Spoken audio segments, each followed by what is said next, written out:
Hi, my name is Lim Jiaying, and in this video, I'm going to talk about 5 building defects.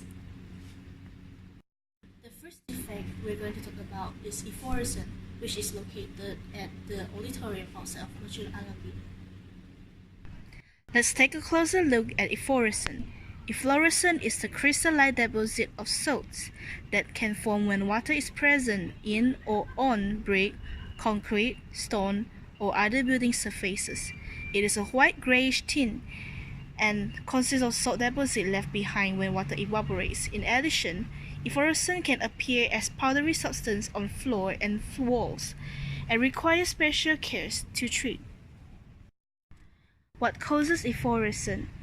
You may notice efflorescence occurs both indoor and outdoor, and it can vary in frequency and intensity throughout the country due to moisture and temperature. There are 3 conditions must exist for efflorescence to occur. First, water-soluble salt must be present. Second, moisture must be available to transform salt into soluble solution. And third, salt must be able to move through a material to its surface. The moisture will then evaporate and causes the salt to crystallize, resulting in efflorescence. Water and rain are the primary source of moisture and may impact the degree of efflorescence. Condensation, groundwater winking, and interior activity may also affect the degree of moisture generation.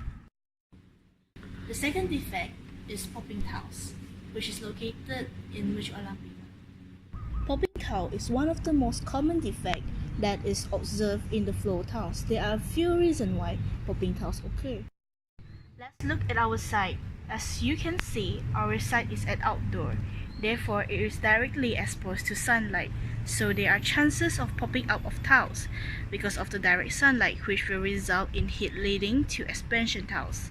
Hence, if adhesives are not strong, it may pop up and buckle tiles. Moreover, if you observe carefully, you can see that the arrangement of tiles is very close to each other. Therefore, when expansion happens due to hot weather, there are no spaces for the tile to expand, so the tile will buckle. So the question is, how do we differentiate normal tiles and popping tiles? We can differentiate it by observing the shape of tiles, or is there any crack, and by hearing the sound produced by the tiles.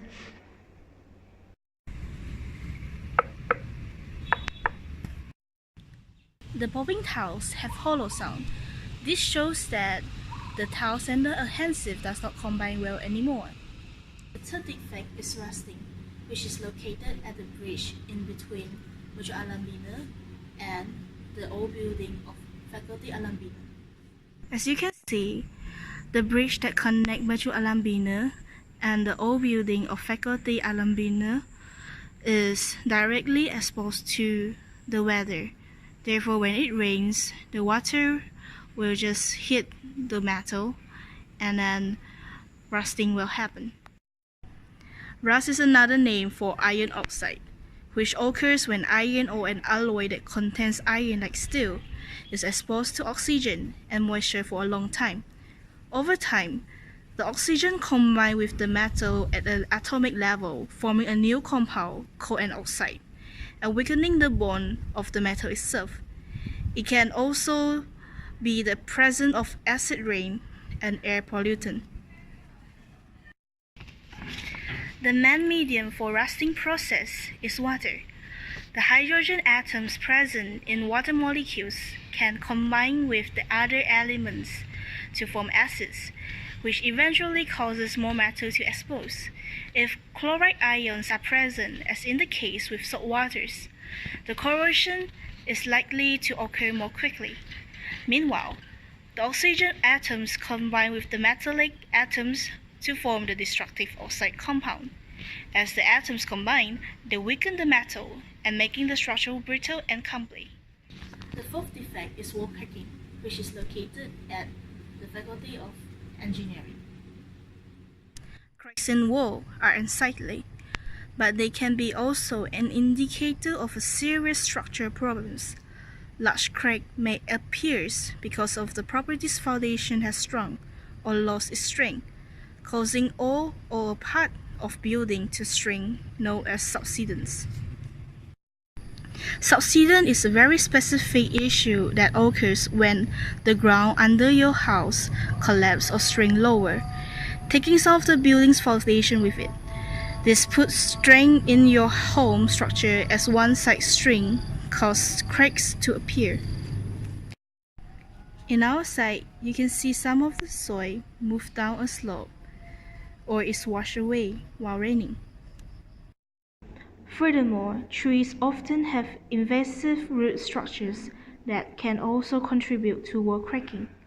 You should ensure that you do not have any other than small shrubs or bushes in close proximity to your walls.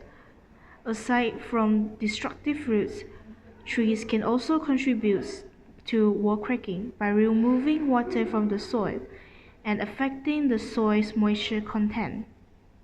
The fifth defect is mould, which is located at one of the fluff rooms in Tierra da Mansara. Mould is a fungal growth. Mould in the building can be visible and can be hidden. In this bathroom, we can see that there's a lot of mould located at the ceiling. This is because condensation occurs at here. The occupant uses aircon, which leads to the temperature of the room become cold. However, the occupant uses water heater to take bath, so when the warm moist air comes in contact to the cooler surface, there below or at the dew point, the water condenses on those surfaces. Places like this, where condensation occurs, are the prime spot for the mold to grow. Mold needs this condition before it can begin to grow in a home. Mold spores, a food source such as wood, drywall, cotton. Darkness because mold cannot grow under ultraviolet light. Warm because mold can't grow in a freezing temperature, oxygen, and moisture. Mold can produce toxins that have negative effect for human beings. For example, causing asthma, itchy eye, respiratory symptom, respiratory infection, and eczema. So this is the end of my video. If you like my video, please hit the like button. And if you want to comment, please feel free to comment.